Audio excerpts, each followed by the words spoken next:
Hey, Bob. Karen, it's great to see you. It's good to see you too. And we have a great guest today. We do. So I'm going to tell you about him, and then we're going to have him say hello. Fantastic. All right. So we are welcoming Kishane Davis, who is a senior leader in the biotech industry, where he leads high-performing commercial teams dedicated to advancing innovative and transformative treatments for rare diseases. With a strong background in biopharmaceutical leadership, Kishane combines strategic vision with a passion for patient-centric solutions to help bring life-changing therapies to those in need. Kishane is also an accomplished leadership coach, specializing in communication, emotional intelligence, and team development, empowering professionals to unlock their full potential and drive meaningful impact in their organizations. Hi, Kishane. Wow. Kishane. What an introduction. Pleasure to be here. Great to see you both in real form, Bob and Karen. Just excited to be here with both of you.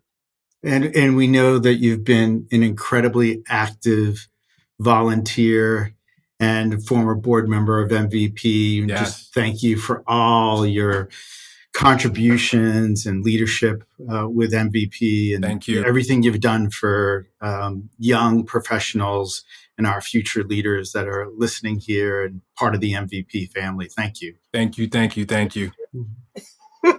And you've been here from the start too. So. I have 2021, September of 2021.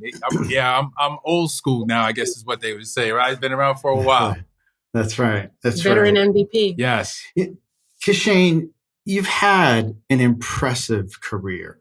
And when I've done a little bit of research and seen some of the transitions you've gone through, large organizations, biotech, as Karen mentioned, is your focus. But you made the shift. You made the shift from marketing, from what I could tell, or communications, into sales and sales leadership, right? And I think there was a pit stop in there for sales training as well.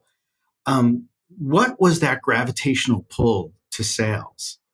Yeah, so I'll start out by saying it actually started in sales. So my degree's in occupational therapy. So I actually was treating patients for quite some time at Johns Hopkins Hospital, and actually children with learning disabilities in the Washington D.C. school system, And then eventually was just getting this calling that I wanted to start to do more of a business acumen adventure. And I started running into individuals who became mentors later on, who started telling me, you know what, you'd be good at sales.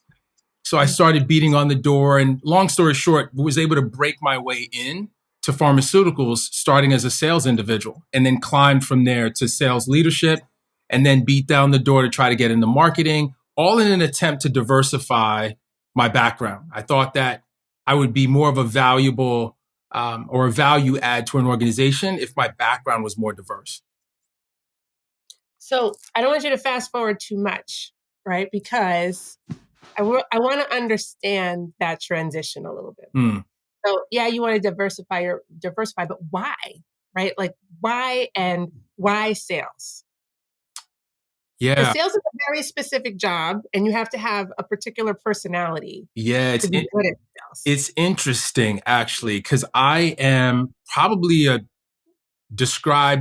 could be described as either an ambivert or an introvert. So by nature, I'm fine being alone or having time to marinate or things of that nature. But I also love people. I think relationships are centered around everything that we do. So engaging with people and learning from people, building with people, winning with each other, all motivated me. And those things happen in the sales realm. It's competitive. Each day is a different thing. You're meeting new people. It's an opportunity to learn from them as well. So that's what really pulled me in that direction, if you will. It sounds like you're an ambivert.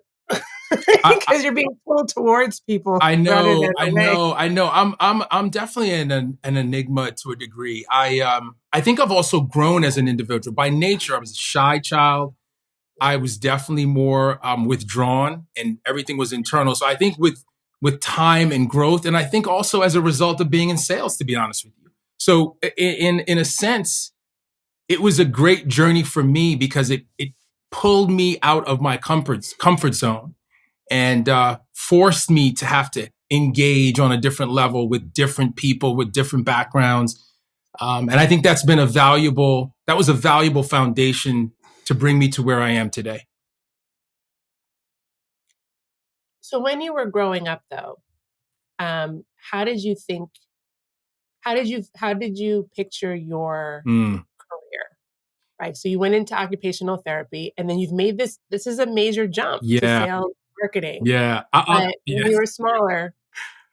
Yeah. So I'll start out by saying I'm a product of two parents from Jamaica and a grandmother from Jamaica. And growing up in that household, there was this very strong focus on education. A lot of times Caribbean parents were telling you too that you need to be a doctor or become a doctor. So healthcare was kind of introduced to me early on as well. We had family members who were nurses. And then I have a father who, even though he was not an entrepreneur, he constantly was drilling in us the importance of having this entrepreneurial spirit, like this business mind. And there's more to life than just necessarily work and the salary. There are other ways that you could make revenue. So for me, the first step as I was growing in this way was, okay, healthcare is going to be a part of it. I kind of figured that out early. I thought I was going to be a doctor. Actually, I thought I was going to be an allergist because I suffer with hay fever. And as a child, I was getting shots and all this type of stuff. I was like, okay, I'm going to be an allergist. And then I went to, I'll skip high school, but I, went to Howard University, and I actually went in as a medical technologist, which is a laboratory focused job where you're analyzing specimens and things of that nature. But it was an individual who saw something in me that approached me and said, "Hey, I think you have good bedside manner. You maybe shouldn't be in a lab. You should be engaging with patients." And this person introduced me to occupational therapy. What you're going to find today as we talk, my journey has been about people coming into my life and exposing me to a path that even maybe I wasn't even thinking of. And I took the risk to go down that path, which opened up yet another door and another door. So I hope that answers your question. It actually does, because, what you just described makes better sense now that you, for the field that you ultimately went into, right? Because of that background, that you have the Caribbean background, the healthcare, but also why you're people centric, right? Because you noticed that or someone noticed in you that you are really good with people. And so taking those various skills and applying them to your career now, I'm making the connection. I think shout out to my dad too. I think this business side of that he was constantly talking about created a desire to step into corporate, right? And the way to break into corporate at the time, we're dating back decades now, oftentimes was what considered at the ground floor. And for many organizations who have a product out there, or whatever the product is, it could be a consumer product, it could be a healthcare product, is the sales section. It's where they say you cut your teeth, right? So that's where it all started for me. That was my first foray into what I would call business. You mentioned your father, your dad, and it sounds like he had an impact on your thinking and your career growth. Can you tell us about either him or other voices that, you continue to hear, and their advice and tips that provided you along the way that, that you hold on to, embrace, and take advantage of that advice as you've built your career? Yeah. As it relates to my father, yes, he's still in the back of my head. Not as much now that I'm a little bit older, but I'll say this. He was a driving force constantly for me to want to keep pushing forward with resilience to be successful. He set this table early on in my life of the need to be resilient and the need to keep striving for more. And it wasn't really necessarily about money, but it was about achieving said level of success that I wanted to achieve. So that what he instilled in me was a very, very deep work ethic. I'm like, I would, I've mellowed out as I've gotten older, but yes, my drive comes from his pushing early on. I've evolved though, because I think, as I've spent time in this industry, you also meet other mentors and key people in your life who also help round you out. So it can't just be about being resilient and driving all the time. People matter. Relationships matter. Being empathetic matters. Being warm matters. So I've grown as a leader in that area. So when it comes to inspirational leadership and warmth and being vulnerable, those are aspects that I've been able to kind of sprinkle in as well. Can you think of a pivotal moment where a mentor or someone in your career provided you advice, or when you realized the importance of even mentorship in general? Yeah. Well, mentorship started pretty early for me, even dating back to my occupational therapy days. This was a small privately held occupational therapy company, and both owners really took me under their wing and just demonstrated what good looks like. And I know that was a tough departure when I decided to move on and move towards business. But that story continued on. To break into pharma, it was really a very important individual in my life who saw something in me and really is the one who introduced me to the concept of pharmaceuticals. And to this day, I'm still very close with this person, and she is still a sounding board and someone I go to for advice, and helps me ensure that I'm on the right path as I'm thinking through various day-to-day challenges that may come about. How do you think you attracted those people to you to want to mentor you? I tell you, I do not know. I think about it. I think about it all the time. I'm like, I'm so great. I'm so grateful. So it's interesting. By nature, coming up, I was always. I'm a firstborn child. There are stereotypes of being firstborn. I was always kind of like intense, and again, the drive and the resilience. So I wouldn't necessarily consider myself back then as the warmest person, but somehow, some way, folks saw through the intensity and the resilience. And thank God they did. I think they saw that I'm actually not, it's not all about always being intense. I think these individuals could see another side of me.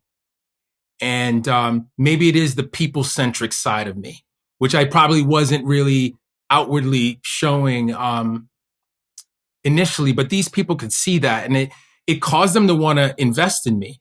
I think another thing too is the way that I chose to carry myself, the aspirations that I had, that I would openly speak to those aspirations, kind of putting it out in the universe. These people would hear that, and I think they took a liking to that, and they decided to invest in me.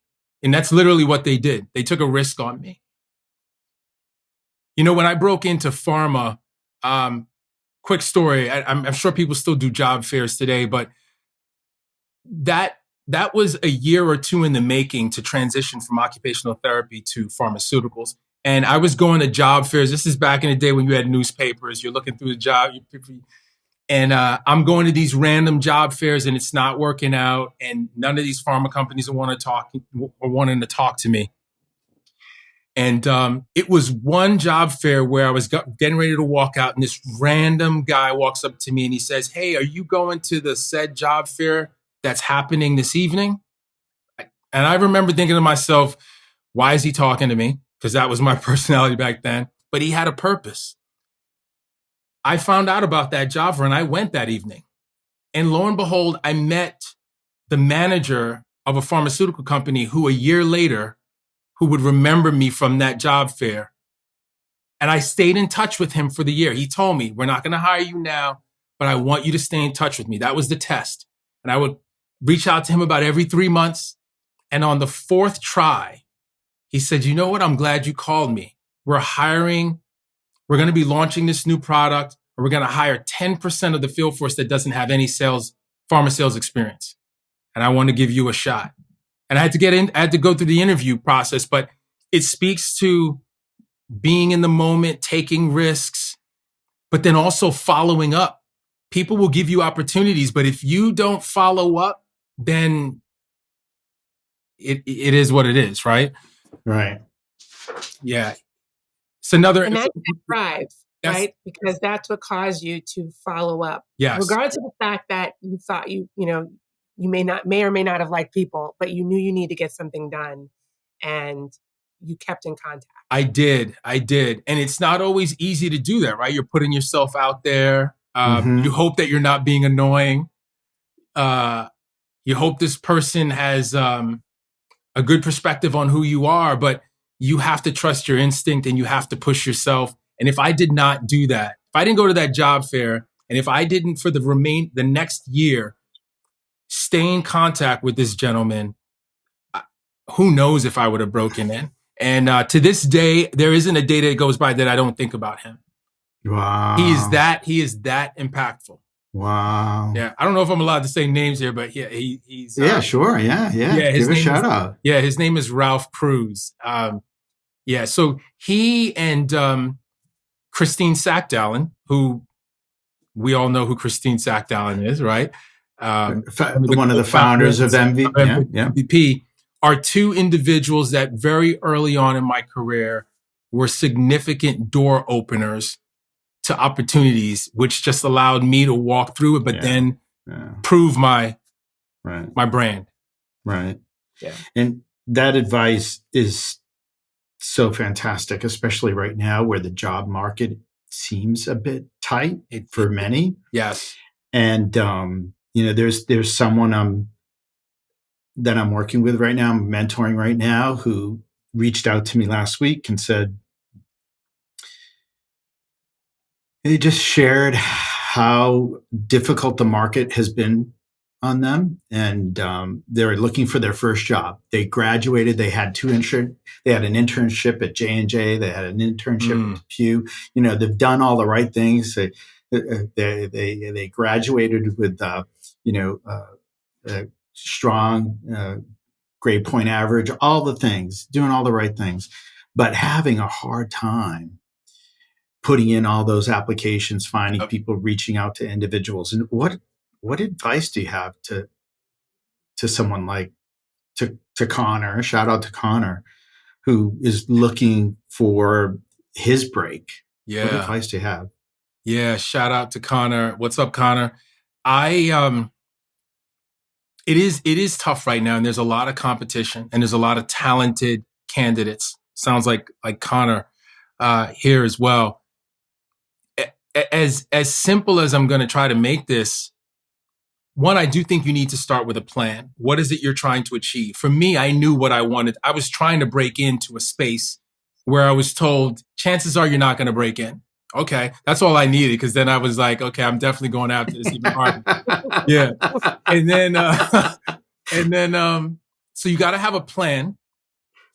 And then you need to find a way to identify those individuals who are sitting in the spaces that might be able to open those doors, right? So then when you identify them, and then you got to try to get a commitment like, hey, I know that there isn't an opportunity now, but can I stay in touch with you? Can we stay in contact and build this network and keep them updated on the things that you're doing to better yourself? You just never know when that persistence leads to an opportunity. But people need to know what it is you're going after for them to open that door. They have to have an idea. So don't be afraid to speak up and share exactly what it is you want. It sounds like Connor might be clear on what he wants, and he should be shouting that from the mountaintops. Mm-hmm. And if I can layer in as well, I think there's an opportunity to present value. So rather than just, hey, I'm still looking for a gig, you got something? That's right. It could be, hey, I just read this article about AI and data analysts and how it's going to change the landscape. Thought you'd be interested in seeing this. Exactly. That kind of thing. I love that. Yeah. I love that. Thank you for like sales. Yeah, it sounds like nurturing. Yeah, exactly. It's true. But you want to know what? Bob brings up a great point, right? So you don't want to necessarily just go after the big titles. Who inspires you out there? And then based on how they're inspiring you, to Bob's point, can you find a connection? Maybe it is articles or things that this person is involved with from a genre perspective, and you're using that as an opportunity to build a connection, because I think that's important as well. There has to be a level of value. It can't just be, I just want something. I want something. They have to see value in you, for sure. Yeah. Can I just pull on that a little bit? Just get a little specific. Yeah. So, when you're looking for individuals in this space, do you mean cold emailing or cold outreach through LinkedIn, or more so do you mean go to the job fairs, go to conferences, go to places where these people are? Yeah. It's a little bit of both, actually. So technology has allowed us to be able to communicate not in person. There is some value to that. There's speed to it, right? There's an opportunity maybe to reach more people faster, but you lose the personal connection. So I know for a fact that conferences and job fairs still happen. So think about that for a second, right? The people that you want to meet are oftentimes at these events. So that's what I was saying. If you identify people that inspire you, and you know that they are a part of a particular space or genre, or it could be technology, it could be healthcare, whatever the case may be. It could be an innovation think tank conference, and it's a big tech thing going on. Maybe you should be there. Maybe there's an opportunity for you to go in as an attendee and just drum up conversations with people and let them know, hey, I'm an aspiring this, and that. Is there any way that you'd be willing to exchange information with me, or can I get your card? I think people still might have business cards. I don't know, or can I link in with you? Actually, forget that. Scratch the business card thing. But can I link in with you? You know what I mean? So I think there's something to be said about being present. I think we're now in a place where we're not out meeting people possibly, and that could impact your ability to make the connection faster. Put yourself out there. Yeah, I think that could be your differentiating point, because now with technology, just like you said, you're competing with thousands of resumes that are sent along with your own. And when you go and meet some people in person, we all know putting a face to the resume just speaks about volumes in terms of that connection and stuff. It does. It's great advice. It does. And you're being assessed in the moment. Yeah. So when I reach out to you on LinkedIn, you see my picture, you see the whole write-up. I don't really know you. I don't. But if I meet you out, I'm sizing you. This you're being sized up. That's what we all do as humans, right? We're figuring out what do we think about this person, and what's our perception. And I think there's value to that as well, to kind of be in the moment. So it's an option. It's an option. I had a colleague at a large pharma company that I worked at. When I asked them, how they've done so, how have you done so well in your career? I would like to give me some tips. And they said something I'll never forget. They said, I approach every interaction like it's an interview. Ooh. See? And what do you think that's true, Kishane? Yeah. Do you think that? Yeah. Look, I think we're always being assessed. We are, and I don't mean that in necessarily like a test type thing necessarily, but I think it's human nature for the brain to try to figure out, do I like this person? Could I see myself working with this person? I mean, I think that's human nature. So I think it's important that when you are engaging with individuals, you do want to put your best foot forward. You do want to allow people to see you in the moment, shining if at all possible. Of course, your authentic self, because people can see through that too. Yep. But yes, I think at least in business, Bob, you are being assessed for sure. Mm-hmm. Yeah. Maybe even personal too. You're a new friend in the circle. Nobody knows you. You're being sized up. You're being assessed. So why not bring your best foot forward? Right. And when you talked about the plan, I'm just drilling down a little bit. Yeah. Karen likes to drill down.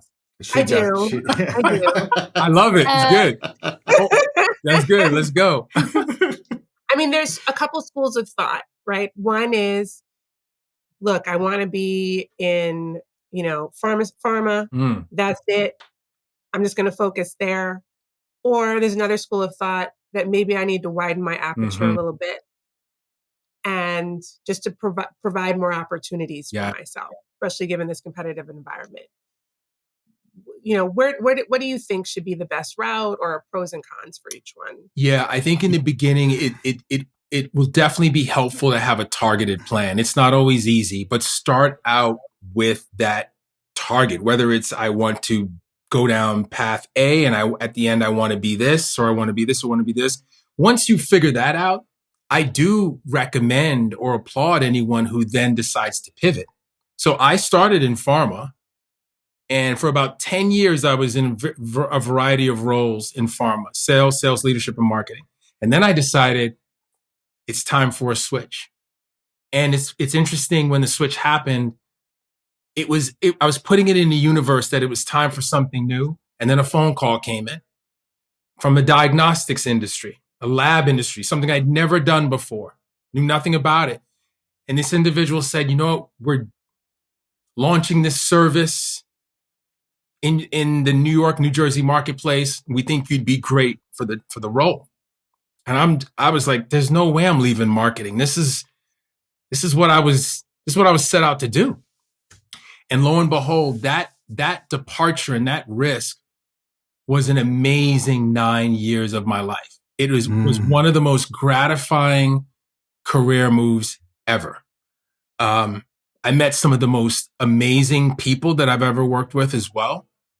And again, that wouldn't have happened if I didn't take that risk. So not only did I take the leap and broaden my experience in a whole new space and service, learn what it meant to really compete on a very deep level. The lab industry is extremely competitive.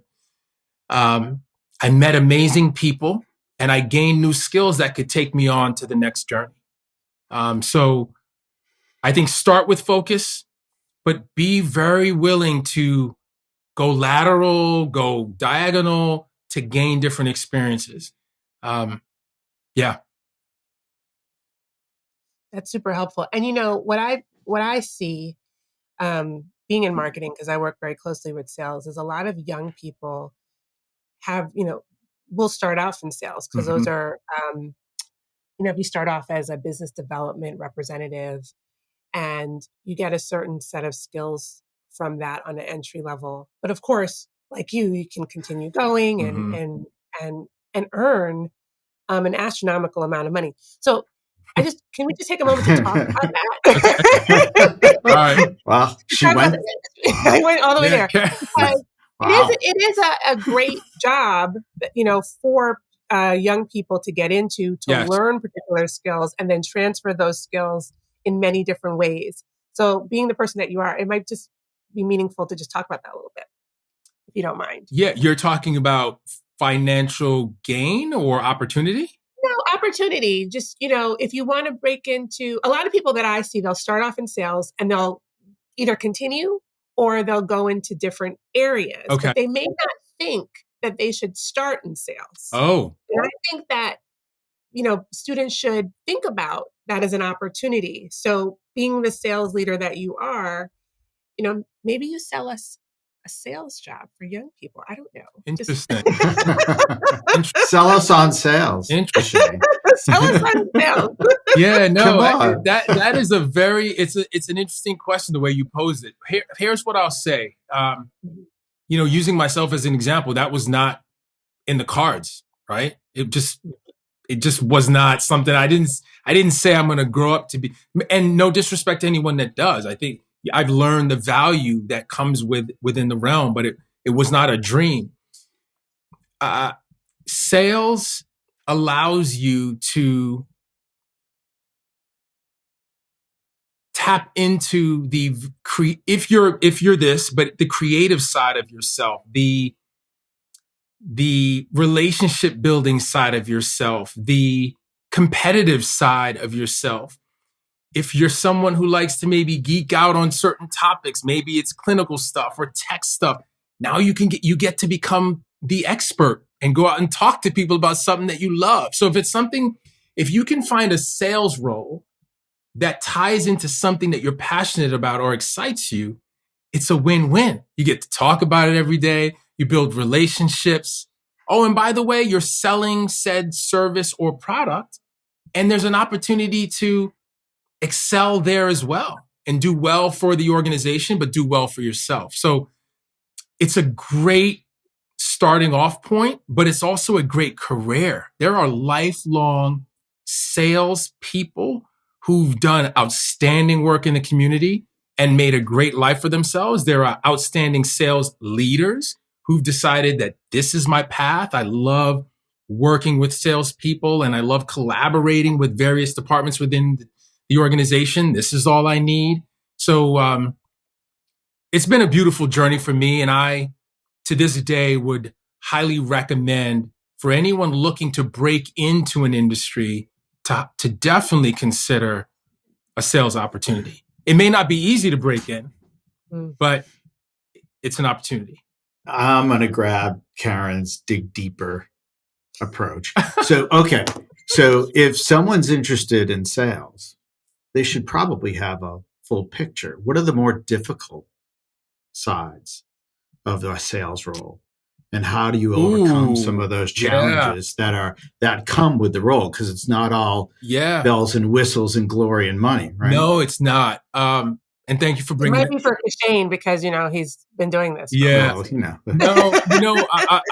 I've been fortunate. And I'm glad you brought that up. When I stepped into this, I actually had no idea what I was getting into, right? Meaning, I broke in and I was excited, but I had no clue what I was getting into, right? So they send you off. You're getting extensive training on the product. You're becoming a clinical knowledge expert. But you have to pass assessments. You could potentially get through the door, but not cut it. Number one, that's the first test. Number two, it's sales, which means you have to sell something successfully. Now, whether it's a device or a widget or it's a service, there has to be momentum because the organization has to keep its lights on. So there's this term called accountability. If you are not accountable to the goals that were set for your geography or your territory, that could become a very uncomfortable place to be. And don't mind the fact that there's also competitors trying to sell the same type of product to the same clients. So what are you doing to differentiate yourself, right? Compliantly, of course. So it's not easy. It takes a lot of grit, a lot of determination, a lot of resilience, strong relationship building, and this will to win, like no matter what. Because there are going to be days in sales where you're going to scratch your head and say, oh my goodness, I don't know if I'm going to make it. But you have to keep pushing forward, and you have to believe in your product. You have to believe in yourself. Yeah. I'll say this lastly too. Sales is about the product, but sales, it's about you. People are buying you. If they trust you and they believe in you, you have a shot at that product or service moving forward. If they don't, forget it. So It's not just about the product. It is about you as an individual.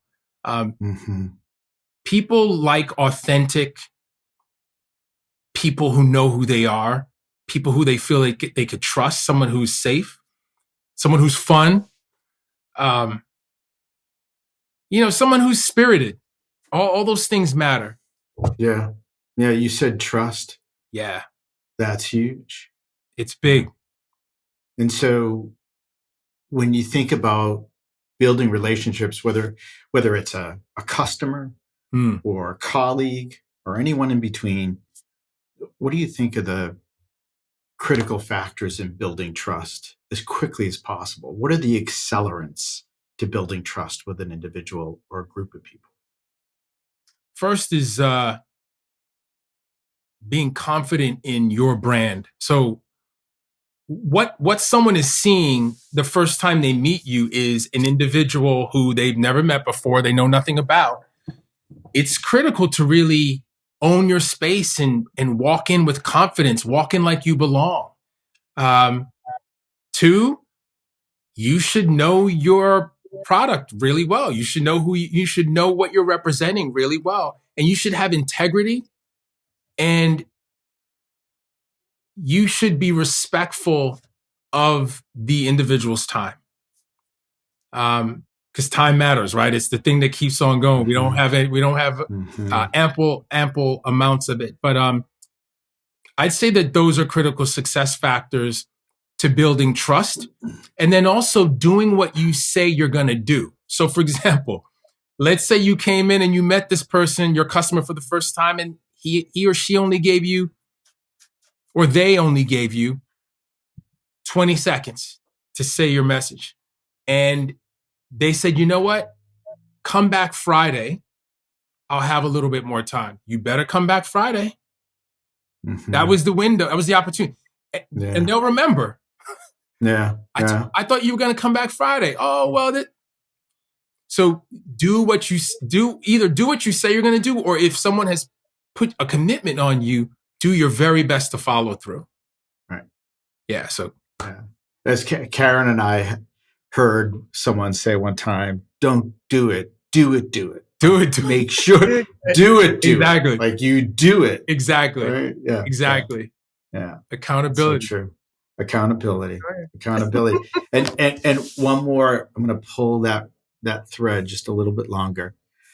So you've led sales organizations, and I assume, have had to transition people out of an organization when it doesn't work out and promote people, I would imagine, when it does work out. What are the common threads, or are there any common threads to individuals who are not going to move forward in the next chapter of an organization, and individuals who are not only part of the next chapter, but help build the next chapter? People who are promoted, people who are exited. What are the common threads on both sides? Yeah. So let's start with the people who tend to get promoted. You heard me talk about the brand, the personal brand. These are individuals who they take initiative. They're self-starters. They don't wait to be told what to do. They create a plan and they move forward. But what they come to you for is maybe thought partnership. So again, I really want to index on that word initiative. And that initiative that they take sets the bar really high for them. So everything that they do, they give it 110%. Even if it doesn't work out, they gave it 110%.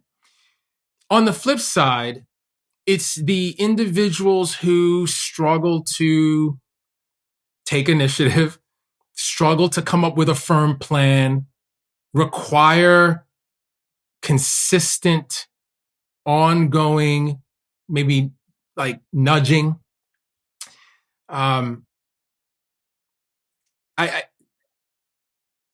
They're not really great with constructive feedback.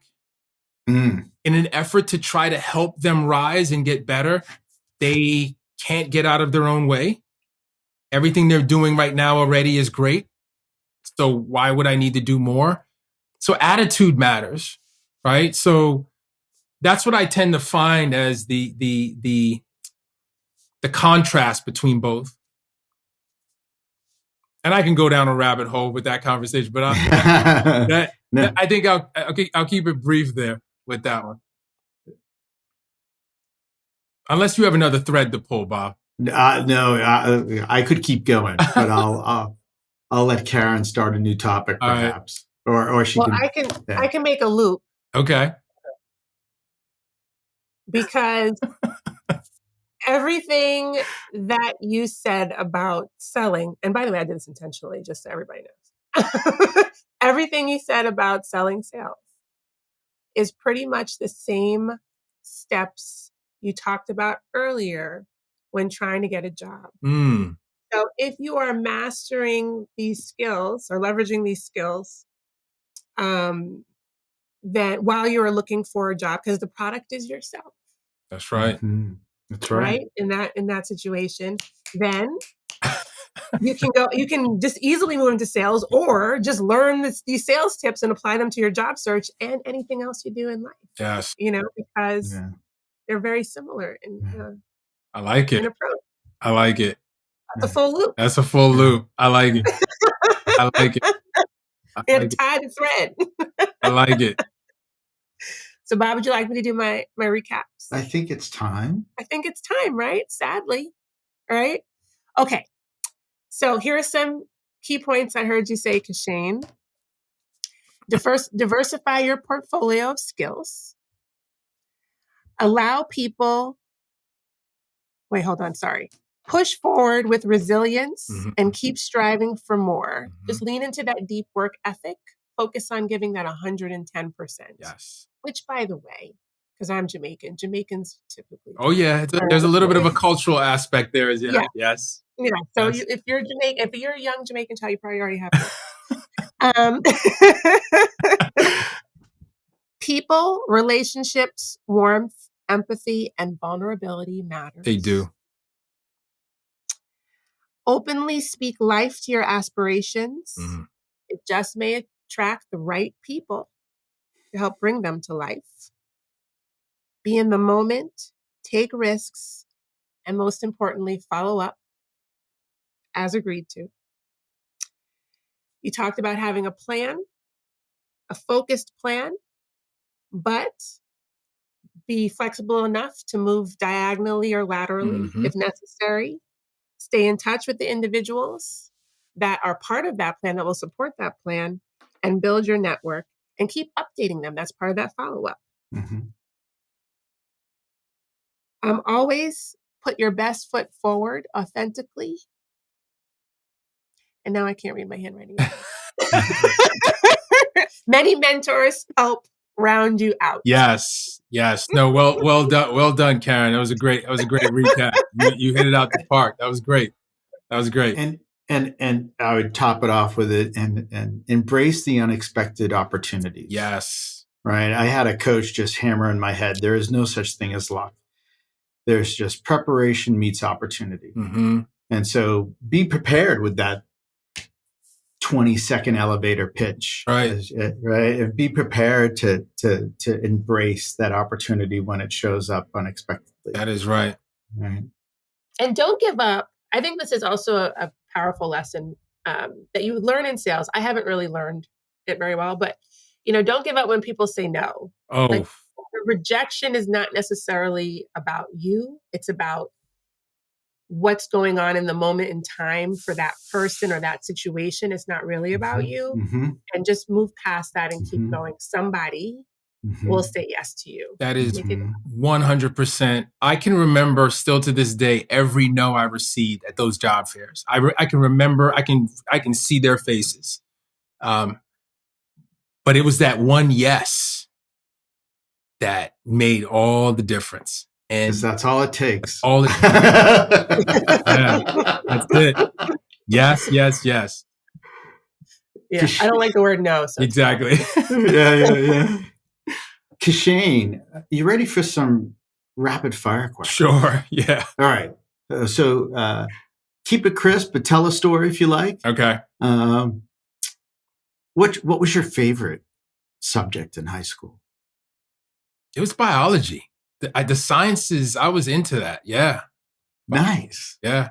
How about your least favorite subject in high school? Oh man, this goes against my father was really good in math. That was his major. Yeah, that I have a lot of respect for math, and I did well, but it's not my favorite at all. No. Yeah, it's medicine sometimes, right? Yes. Math is medicine for some of us. Goodness. But it's required. What's the best advice you've ever received?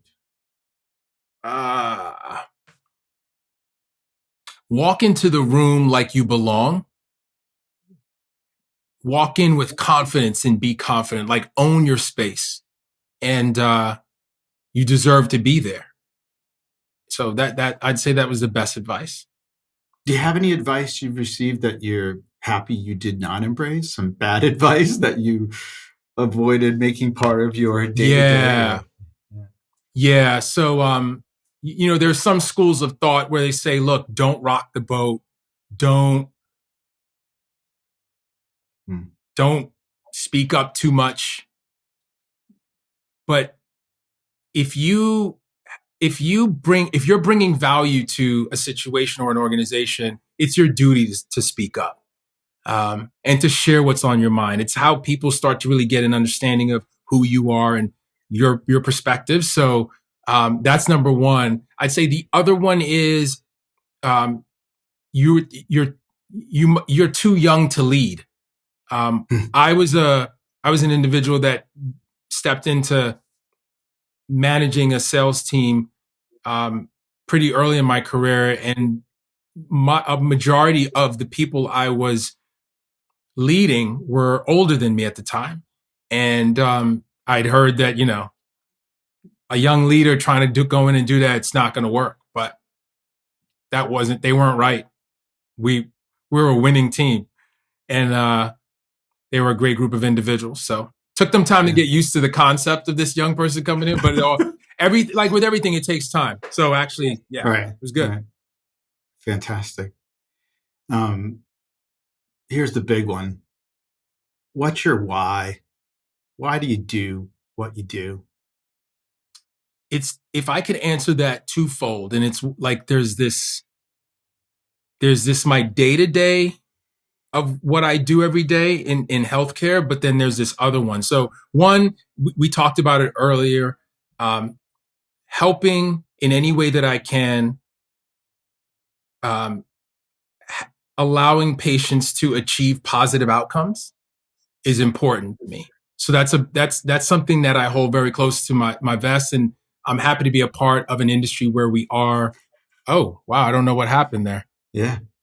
You moved your hands, and so you got some celebration, some celebratory fireworks. That was pretty sweet. My hands down. I tend to talk with my hands. Positive patient outcomes are important to me. My other why, though, is rooted in this thought process that we only get one life. And with that, it's important to me that I live it with intention, I live it with comfort, and I live it with freedom. And that is garnered through financial wellness. And I say that to say it's not just about me, but it ensures my family is in a good position. And even more so than that, it ensures that I'm able to open doors and give back to others who maybe haven't even figured out their path yet. So I guess to summarize that, it's living fully, and helping others do the same. Right? So those are my whys. I love that. Kishane, Thanks for everything you do Yeah. for so many. I saw your LinkedIn post at the wrap up of last year where you reached out and mentioned that you were being reflective. Yes, that a lot of mentors and people had helped you in your career, and you just put it out to the universe. Anyone that wants some support or help, if I can help in any way, reach out to me. And I think that embodies who you are. And just we really appreciate everything you've done for MVP, what you do for others that are in the world of life sciences, and being part of Momentum Now today. Thank you. That's so great. Thank you so much, Bob and Karen. It was a pleasure to be here. It was like being in your living room. I loved it. Thanks for sharing your story. Yeah, I loved it. Thank you.